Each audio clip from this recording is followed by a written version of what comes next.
Hey, John here. So in this one, I'm gonna show you a 3-note per string version of the 2-note per string picking exercise we did yesterday. And I think it's very important to work on both 2 notes per string and 3 notes per string, and ideally combinations of it as well, but at least do them two individually because it's a very different feel to 2 notes per string versus 3 notes per string, and both are very, very important if you want to be free on the instrument. So with that said, when it comes to 3 notes per string, we only have 4 different variations as compared to 6 for the 2 notes per string. So the 4 variations we have for the fingerings here will be 1 2 3, 1 2 4, 1 3 4, and 2 3 4.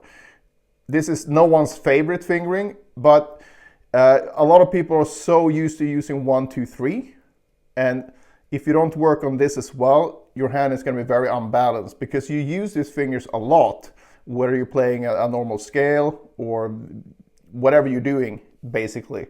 But we don't tend to use these on their own, but doing that will help you balance the hand. So don't skip that just because it might be uncomfortable and it's bruising your ego a little bit. A bit of ego bruising is good because then you know that you're working on something that's actually gonna help your playing improve faster. So we're gonna start on the 5th fret, but as with all these systematic type exercises, you should do them all over the fretboard. And this one, you can just however, they take a little while since we go through all the combinations. It doesn't take that long, but doing it on every fret is a bit of overkill, I think. So if you want to do them more than one position, which I highly encourage, especially since you want to start this with an upstroke as well, just make sure that you do that in a different place on the fretboard every time, because you need to learn how it feels to play up here, because you have smaller frets and more string tension, and here you have bigger frets and the strings might feel a bit floppier, and you know, it's different. So just because you can play something well down here doesn't mean you can play it up here, and vice versa.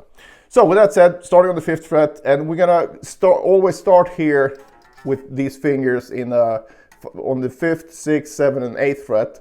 So 1 finger per fret, and that's gonna be our starting point for these exercises. And the way that it goes is like this. We're gonna play 2 ascending 6s per string group.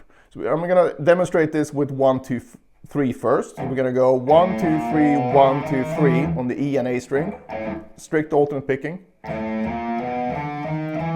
Then you move up 1 fret and do the same thing. So you go back to the low E string again. So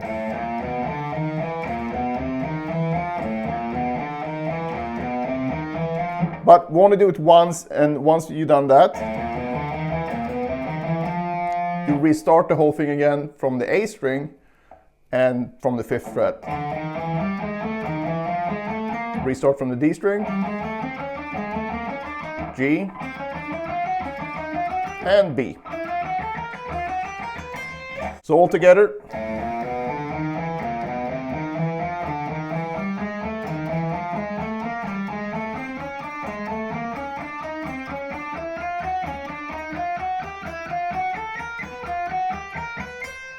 Once you reach this point, we're gonna move up 1 extra fret and start descending from here. And the reason for that is because I really don't like this,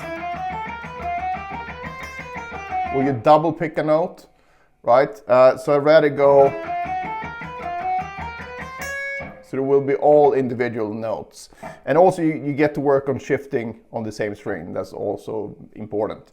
So again, from the B string, shift up. Now we're gonna do the same thing in reverse. We're gonna basically go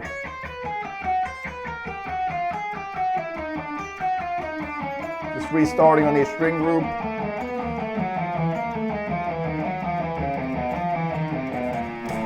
Now we're back where we started. And now you're done with 1 2 3 for now. Then we do the same thing with 1 2 4.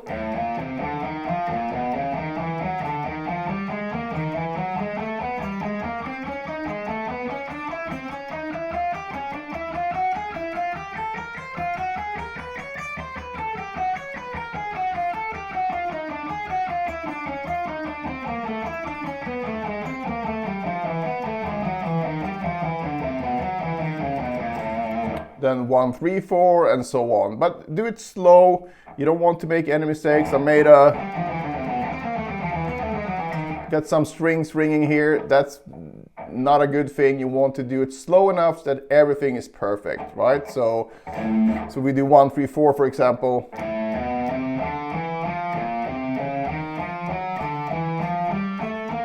I really try to have a light touch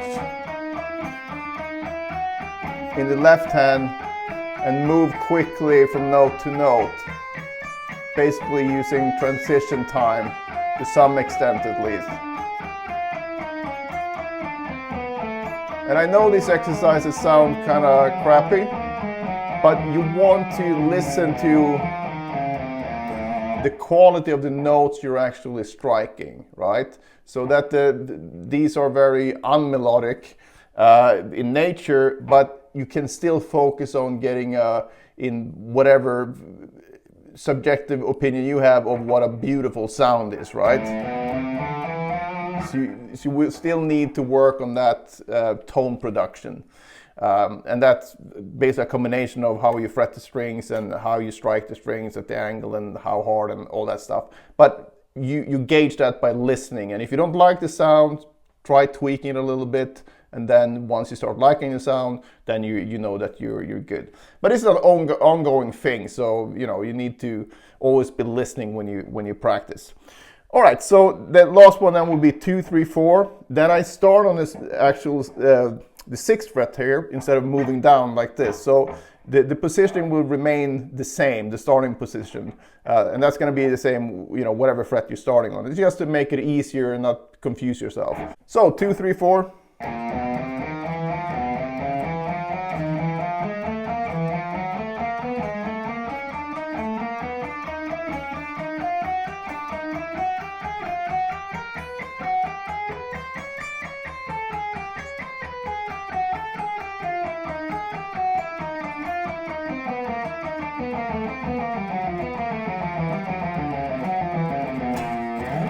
And now you're basically done, but like I said, do this starting with an upstroke as well, because that will feel, and it doesn't sound different, but it feels different because you're turning the whole picking around. Still strict alternate picking, it's just that you start with an upstroke. So if I do that with 1, 2, 3, not the whole thing, but a little bit.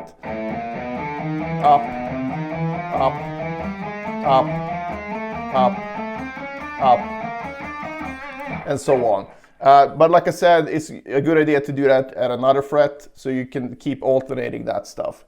So if you decide to do this exercise, which I highly suggest that you do, make sure that you do it at least in 2 positions, and you always do it starting with a downstroke and starting with an upstroke. So that's the complete exercise. And as in the previous video where I showed how you can apply it to an actual scale, take any 3-note per string scales you're practicing and then start in any position, and then you go between them like this. So if I start here, for example, in A minor, I'm just going to go up, then move up to the next position, but using the notes of the scale.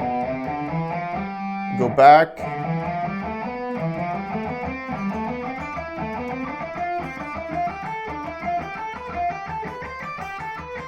and then from here I will move up another position and go down,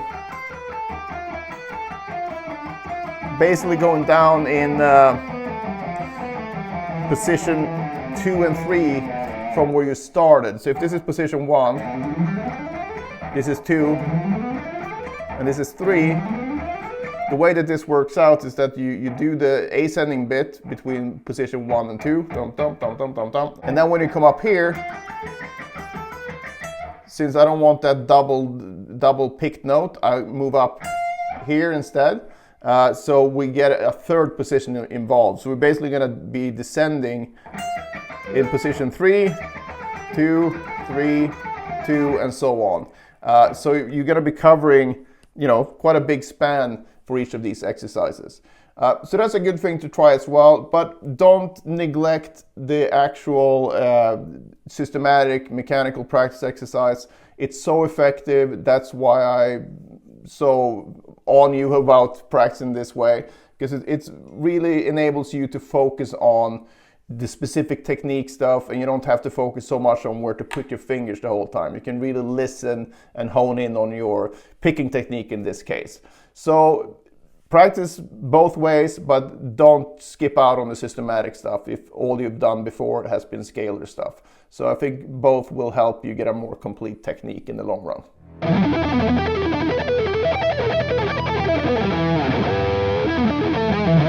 Back in the day, I used to have real issues with fast alternate picking when it came to 2 notes per string. I was fine with 3 notes per string, but the 2 note per string thing was a bit harder to crack. So if you struggle with fast alternate picking as well, and you don't know what to practice or for how long, I've created the perfect solution for you in the form of the Pentatonic Picking Power Book.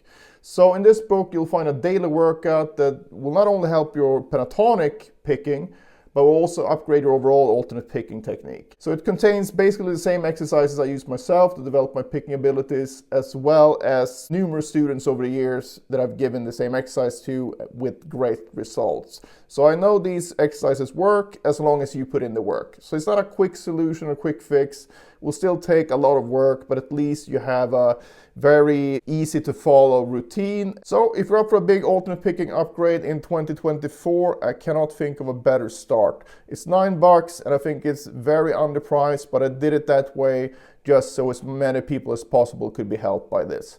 So check that out.